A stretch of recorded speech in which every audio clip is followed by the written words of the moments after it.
আসসালামু আলাইকুম, মৌসুমী ডেইলি ব্লগসে আপনাদের স্বাগতম। প্রথমে হচ্ছে আজকে আমার পছন্দের রান্না করব, সেটা হচ্ছে দারকিনা মাছের চচ্চড়ি। কোনো আলু দিব না, বেগুন, টমেটো কোনো কিছুই দিব না।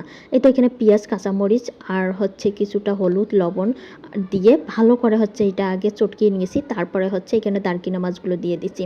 দিয়ে তারপর হচ্ছে আমি আলতো করে মেখে একটু হাত ধোয়া পানি দিয়ে এটা বসিয়ে দিব। আর এটা বসিয়ে দিলেই এর হচ্ছে কাজ শেষ, আর এখানে কোনো কাজ নেই।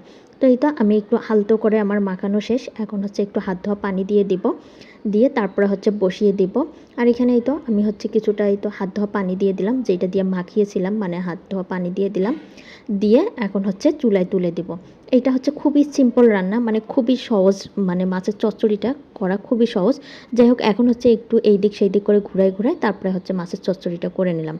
মাছের চচ্চড়িটা তো হইলো, এইটা হচ্ছে আমার পছন্দের খাবার। এখন হচ্ছে আমার হাজব্যান্ডের পছন্দের খাবার রান্না করতেছি।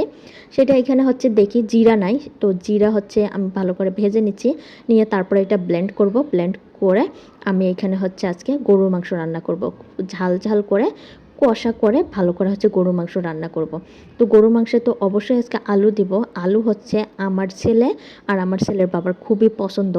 কি আর করার, আমার আলুটা বরাবরই এতটা ভালো লাগে না, মাঝে মাঝে ভালো লাগে। তো এখানে হচ্ছে আমি টমেটো ভালো করে হচ্ছে এখানে ব্লেন্ড করে নিয়েছি। দেখা যায় আমি তো টমেটো কুচি কুচি করে দেই, তো আজকে হচ্ছে ব্লেন্ড করে দিয়েছি। আর হলুদের গুঁড়া, মরিচের গুঁড়া, ছোটো এলাচ, বড় এলাচের গুঁড়া, দারচিনি গুঁড়া সব কিছু এখানে দিয়ে ভালো করে মশলা কষিয়ে নিব।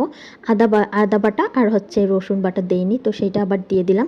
দিয়ে এখন ভালো করে কষিয়ে নিচ্ছি। আজকে হচ্ছে মাংসের পরিমাণ খুব বেশি না, অল্প পরিমাণে একটু মাংস রান্না করব। আর আপনারা হচ্ছে এই টমেটো বাটাটা দিয়ে হচ্ছে মাংস রান্না করবেন, এতটা টেস্ট হয়। যাই হোক, এখন হচ্ছে আমি এই তো মশলাটা কষানো হয়ে গিয়েছে, তারপরে গরুর মাংসটা দিয়ে দিলাম, দিয়ে ভালো করে কষিয়ে নেব। আর কোনো হচ্ছে এখনই পানি দেব না। দেখেন যত পরিমাণ হচ্ছে এখানে মশলাতেই গরু মাংসটা দেওয়ার পর গরু মাংস থেকে যে পরিমাণ পানি ছাড়ছে, তাতে কিন্তু অনেক সুন্দর একটা হচ্ছে মাংসের কালার আসছে। আর এখন হচ্ছে ঢেকে দিচ্ছি, দিয়ে তারপরে হচ্ছে আবার একটু করে নেড়ে চেড়ে দিচ্ছি, যে মাংসটা ভালো করে কষানোতেই স্বাদ, যেহেতু ভালো করে কষিয়ে নিচ্ছি। আর এখন হচ্ছে আমার মাংস কষানো হয়ে গিয়েছে, তো এখন আমি পানি দিয়ে দিচ্ছি পরিমাণ মতো, যাতে মাংসটা আমার সিদ্ধ হয়ে আসে। আর মাংসটাই তো আমি এখন নেড়ে চেড়ে আবার ঢাকা দিয়ে রাখবো। তো এখন হচ্ছে মাংসটা নেড়ে চেড়ে ঢাকা দিয়ে রাখলাম। খুবই সিম্পল রান্না, আর গরু মাংস রান্না সবাই পারে, এখানে কোনো কিছুই না। আর হচ্ছে আলুটা দিয়ে দিলাম, এখন মাংসের সাথে আলুটাও সিদ্ধ হয়ে যাবে, মাংস আর আলু দুইটাই ভালো করে কষানো হয়ে যাবে। মাংস আলু দুইটাই ভালো করে কষানো হয়ে গেলে তখন হচ্ছে আমি ঝোলের পানি দিয়ে দিব। যাই হোক, এখানে হচ্ছে আমি ঢাকা দিয়ে দিলাম। ঢাকা দিয়ে তারপরে হচ্ছে এখানে আমি এই তো ঢাকনাটা তুলে আপনাদের শেষ পর্যায়ে দেখাচ্ছি যে আমার একদম মাংস হচ্ছে ভালো করে কষানো হয়ে গিয়েছে। এর মাঝে তো আমি অনেকবার নেড়ে চেড়ে দিয়েছি। মাংসের কালারটা দেখেন, জাস্ট ওয়াও, মানে অনেক অসাধারণ কালার আসছে, আর খেতেও দারুণ হয়েছে। আর আমি গরম পানি করে রেখেছি, এখন হচ্ছে পরিমাণ মতো ঝোলের পানি দিয়ে নিলাম।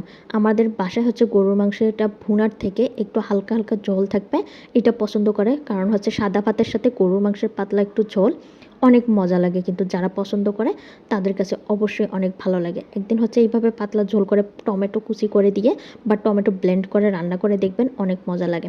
তো এই তো ফাইনালি আমার মাংস রান্না শেষ, আর আমি হচ্ছে চামচ দিয়ে তুলে তুলে দেখাচ্ছিলাম কী পরিমাণ হচ্ছে ঝোল রেখেছি। আজকের মতো এই পর্যন্ত, আল্লাহ হাফেজ।